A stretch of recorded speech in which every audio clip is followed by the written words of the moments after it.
Hi everyone, it's QuickyBaby and welcome back to World of Tanks, and today I'm going to be showing you a bunch of replays where I've made terrible mistakes at the start of the game that have then had large consequences for the subsequent rest of the battle. Now, I want to clarify in this video, and hopefully it will show you a couple of things, that it's okay to make mistakes in World of Tanks. It's not the end of the world, and you shouldn't really let it completely beat you up. You're seeing a game here on my free-to-play account, and I think I was in the middle of trying to complete the marathon and trying to get that TVP 100. And when you're trying to rush things, when you're trying to be too aggressive, maybe you think it's okay to drive out in front of an FV4005. And you'll see that after I've figured out I'm not going to get a shot on the bat chat, I'm pretty much going to contemplate my meaning of life. I'm going to see where the FV4005 hit my vehicle, and I'm going to sit here and I'm thinking, what am I even doing, right? I'm grinding to try and get the TVP 100, battle pass points. I have to finish in the top 10, otherwise it's not even going to count. All this is going to end up on my free-to-play account is with a big, large repair cost that is very expensive if you're not running a premium account in tier 10. So I decide instead, use the building to be able to drop back and just see what we can do. It's okay to make that mistake and to lose your hit points. Hopefully you won't make it in the first place and you'll make the tight play and not lose 1,632 hit points to the FV405. But it's about how you can recover from those mistakes. And one thing that's very important to realize in World of Tanks is that you can even come back to get the person who's put you on the downside, right? As we shut down the FV405 with a penetrating high explosive round, and just like that, because we fell back and looks like we've even hit the side of the AMX-50B turret there.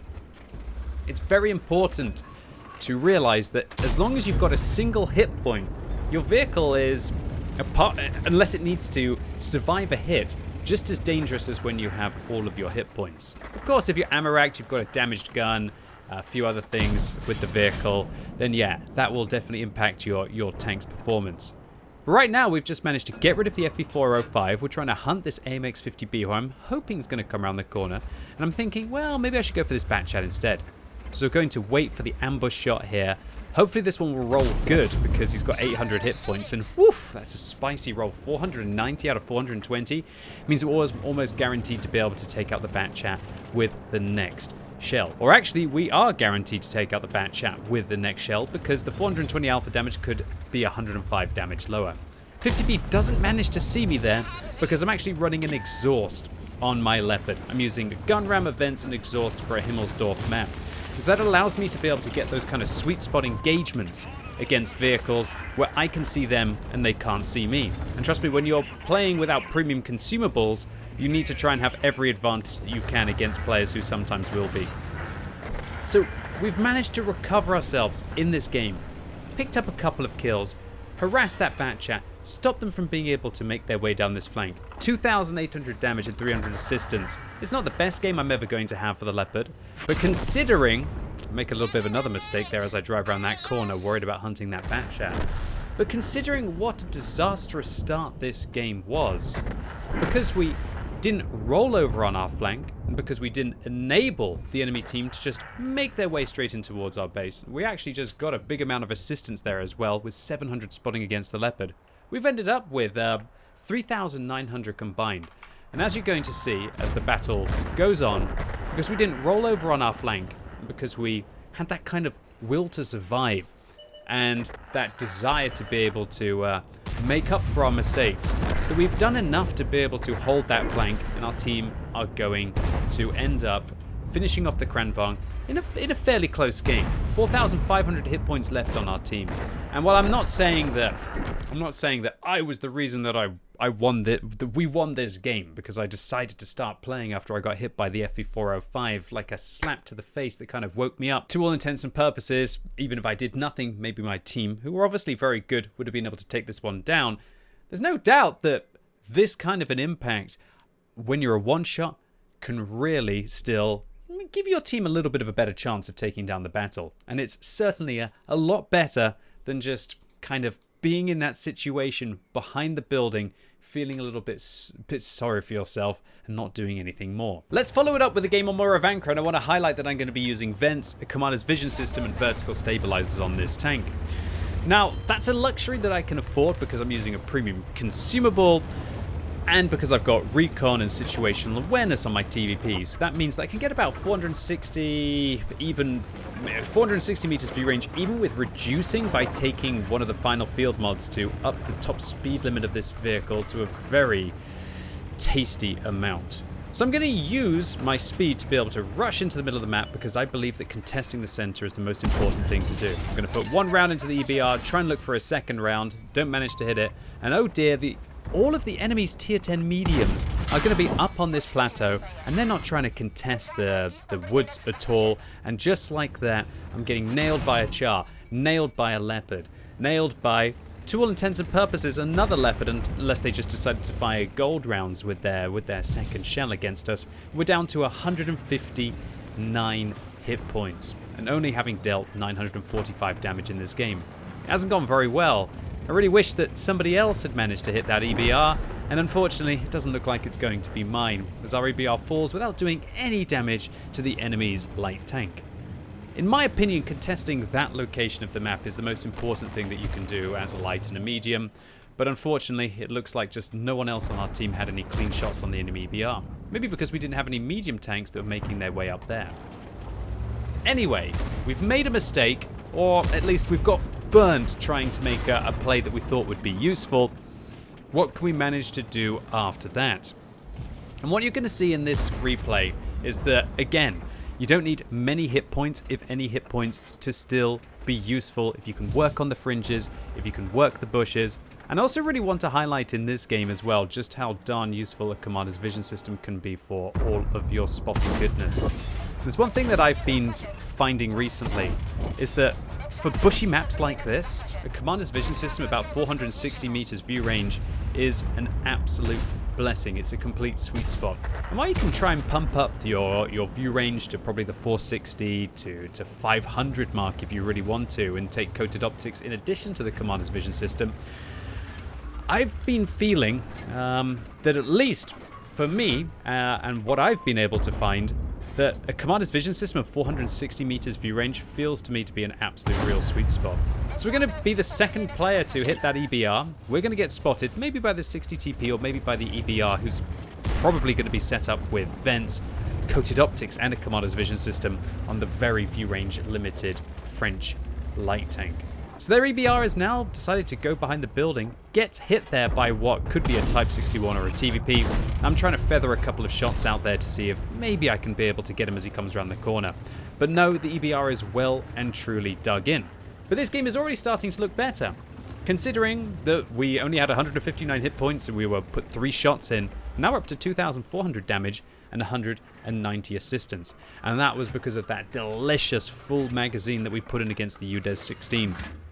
On this vehicle recently, I managed to get all of the field mods, and the 7th field mod on this vehicle, it means that you take 5% longer to reload the vehicle, but your bloom after firing, I believe, is 15% better. I think your aim time is better as well, and I can tell you, it is absolutely just paying off on this tank. Even without using a rotation device on this vehicle, your accuracy is pretty much maximum at full speed, which is wonderful. Now, of course, you are losing a little bit of the reload potential this vehicle has, and it does have some very nice DPM.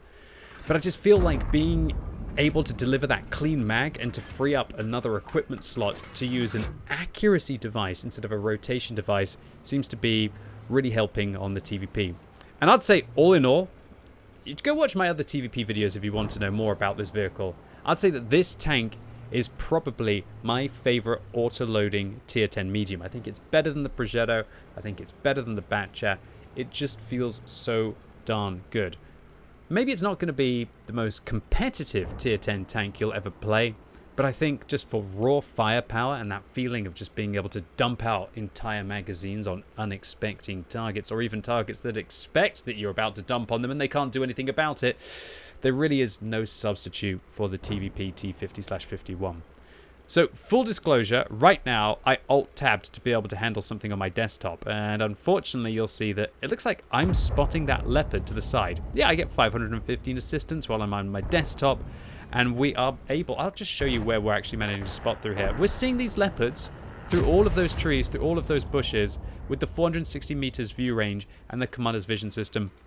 Now, I'm not sure if that's because the leopards are firing, or maybe it's just because, you know, a commander's vision system is absolutely outrageous inside the spotting slot if you do decide to take that. So we managed to get an extra 1,100 assistance while I was on my desktop, and I came back in, and you'll see my mouse go left and right. Definitely not a good idea to go AFK in the middle of your games, but when you are streaming, sometimes things pop up that you need to be able to handle. And unfortunately, it doesn't look like our team is able to handle the enemy's advance across the west, and it took us far too long to be able to make our way through the east. Maybe those are the kind of hit points that I needed from the start of the game to be able to get through this one. But look at this. 1 into that tank, 2 into that tank, 3 into that one, and 4 into the turret. Oh my lord, what a gun this thing has.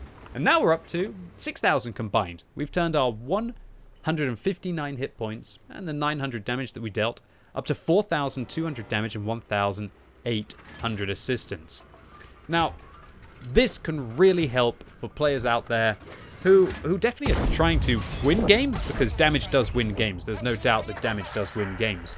And we saw in the Himmelsdorf game that later on in the battle, maybe that extra amount of damage that we dealt allowed our team to be able to come through that one. Maybe they would have done it without me. But there's one thing for certain. If any of you are trying to farm up your marks of excellence, one of the most important things that you're going to have to do is to be able to effectively get out on a low amount of hit points and just be able to farm people who are advancing towards the latter part of the game. By being in this situation, we are turning what could have been a disastrous game into a game that will get you a 3 mark in any tier 10, apart from maybe some of the Clan Wars vehicles. So up to 5,600 damage now, 1,800 assistance, that's 7,500 combined in this game. And unfortunately, the Char Future 4 shut us down. We didn't play perfectly in this round, but again, we turned a disaster into a fairly decent round of World of Tanks. Now, I do feel that I contested the correct location at the start of this game, and I would do it again. If I spawn on the north, I will always try and hit that middle location. But I'm definitely going to be more alert in the future to the possibility of enemy medium tanks going towards the west of this map and dumping in shells. So always, when you make these mistakes, again, it's okay to make them, try and learn from them, and then try and rationalize to yourself whether it was the correct decision to go into that position. And if you find that, yeah, it's probably worth the risk going there anyway, use that knowledge to maybe think of different angles, or just be aware that you might have to get out more quickly if you do get caught out. Well, it looks like I'm playing on 3 different accounts on 2 different servers in this video today. The first one was on my free-to-play account on the EU server, second one on my main account on the EU server, and as you might be noticing from my ping and also from my username here, I am playing on my QuickyBaby account on the North American server. Yeah, definitely a username that I wanted to have there for whatever purposes. So I'm playing in my Hellcat, the Tier 6 American turreted tank destroyer, and I'm playing the NA server usually at the end of rather large stream sessions, which I've been doing recently. I've been streaming for 8, 10, 12 hours, sometimes even 14 hours. And I get on the NA server towards the latter part of the evening because it's good for the time zone. The NA server is just starting to wake up as I'm getting towards the end of my stream. And also sometimes I feel that the matchmaker can be a little bit more forgiving to me. But that also means that I play loose. So I decided on my Hellcat here to try and make a play in towards the middle. I'm going to put 1 shot into the Hellcat to try and get a bit of revenge. Get around the corner to try and avoid the artillery, if I could manage to say that word today. And unfortunately for me, the Type T-34 is going to just rush me.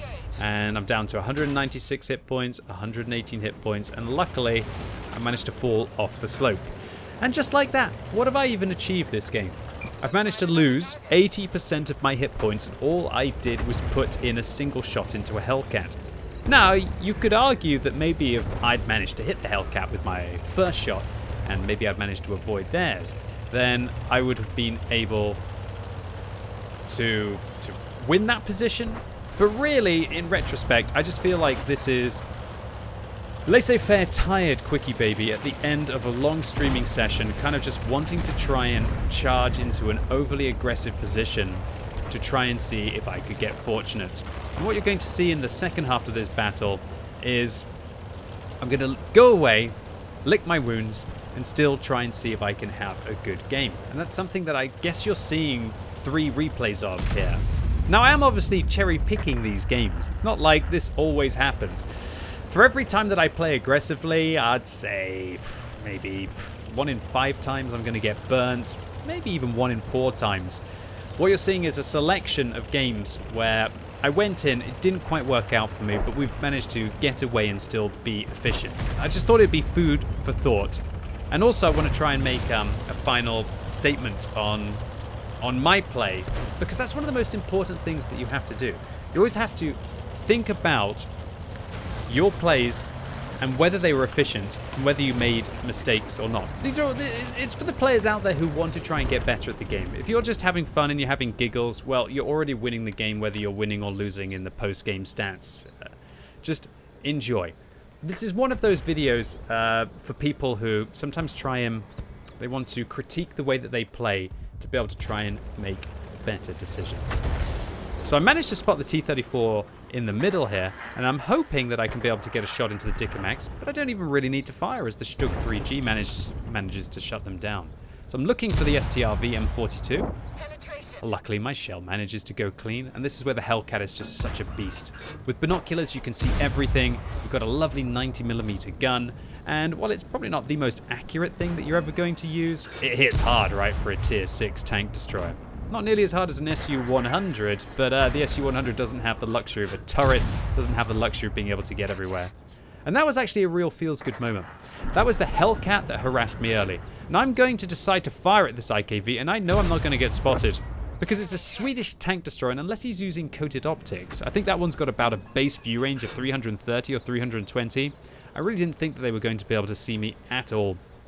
I remember playing that tank across multiple accounts, as I do have the STRV 103B across on my free-to-play and on my main account, of just how bad the view range was on that vehicle. Even with binoculars, it's absolutely horrific. And because we managed to fall back here, we just managed to secure our second kill. And very satisfyingly, it was also, the first one was on that Hellcat, right? So we managed to dump 1 round into the IKV. Definitely at a bit of a risk here, though, with my 118 hit points. I can't really take a hit from many tanks, if any tanks, and be able to survive the situation. Maybe one from the A46, maybe one from the T67 if I get lucky, maybe some splash from the artillery, but it is really kind of like a skin of your teeth kind of moment here. So I was thinking about dumping one into the IKV, and they've now got to a distance where if I fire, it's most likely they're going to spot me. So I'm already thinking about moving after I manage to take my shot. And there's the IKV, and it actually doesn't look like I was thinking about moving. Maybe I thought that the IKV wasn't actually going to spot me, and I get surprised. Bit of a misplay there by me. I should have predicted that he was going to spot me, and I should have moved immediately.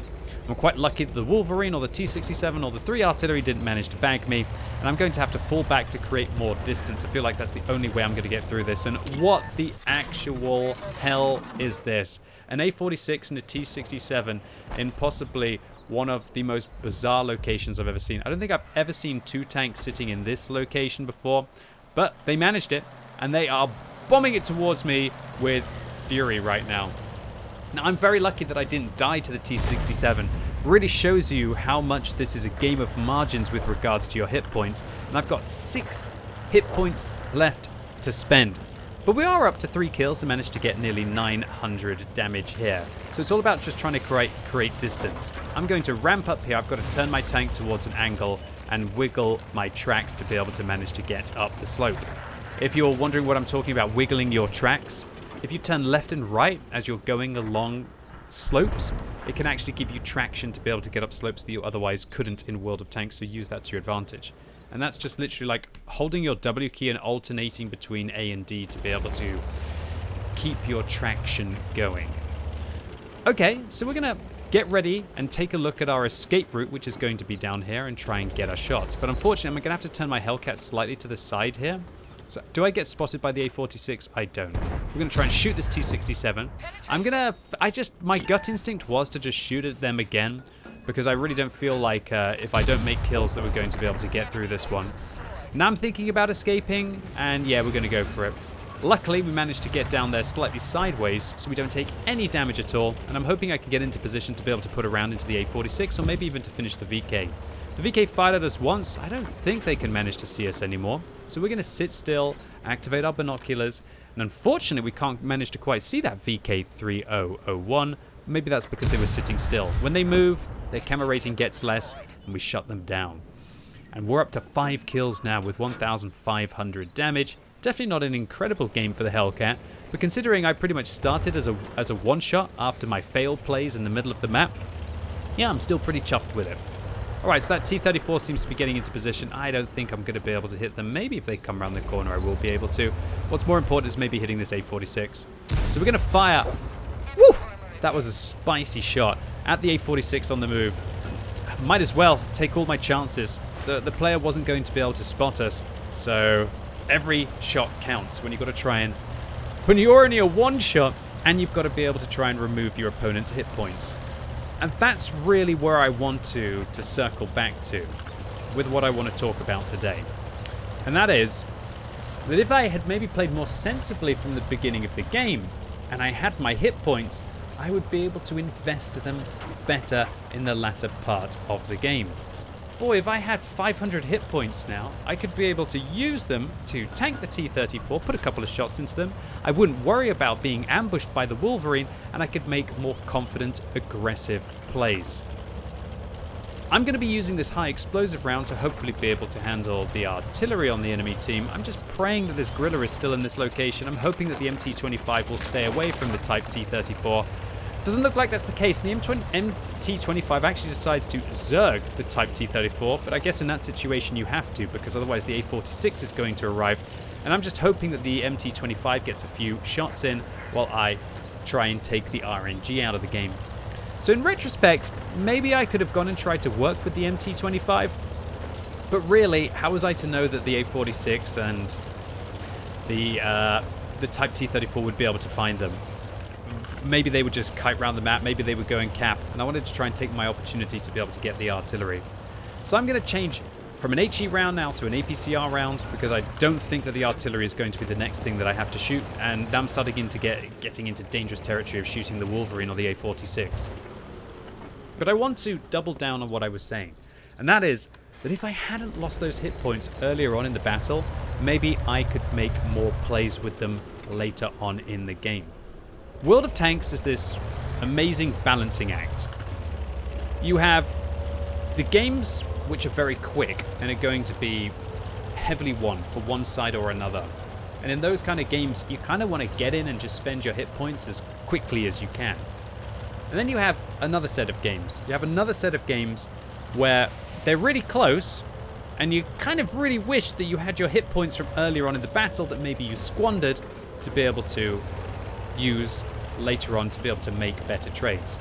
Especially in autoloaders. Autoloaders, light tanks, they come alive later on in the battle, and then they can allow you to get shot by an A-46 down below. Good kill, A-46. Nice amount of kills there.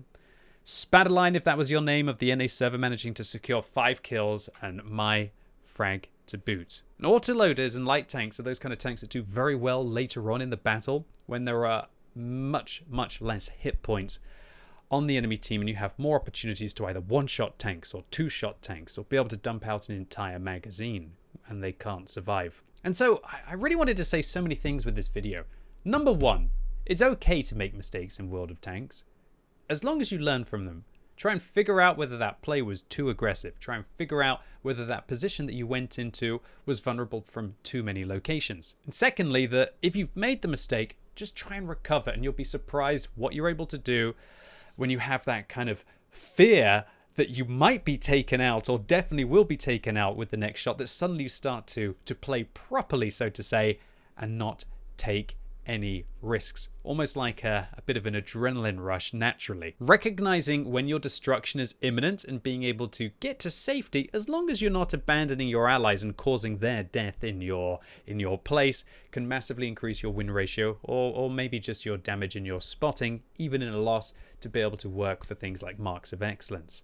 However, I'd also like to critique my own gameplay and possibly also my overall playstyle, that I'm definitely a very aggressive player that sometimes, after streaming for a very long time, maybe has a lapse of judgment and makes aggressive plays without maybe looking at the enemy team list or thinking that there could be a tank in that position to counter. And so just because you see me rushing into position or trying to make this quite slow game exciting, sometimes that's not the correct way to play for sure. And if there's one thing that I really want to work on, it's to try and not give away my hit points so frivolously while I have them earlier on in the battle, so I can hopefully try and make better trades later on with the hit points that I hoarded like Scrooge McDuck. Anyway, ladies and gents, boys and girls, that's it for today. I really hope you enjoyed this video. If you did, give it a thumbs up. If you hated it, give it a thumbs down. And let me know in the comments down below what kind of a player you are. Are you the kind of player who plays a little bit recklessly while you have hit points? Or are you the player who protects them right from the beginning of the game? And how does it work out for you? And as always, thank you so much for watching. You've been epic, and hopefully I'll see you soon.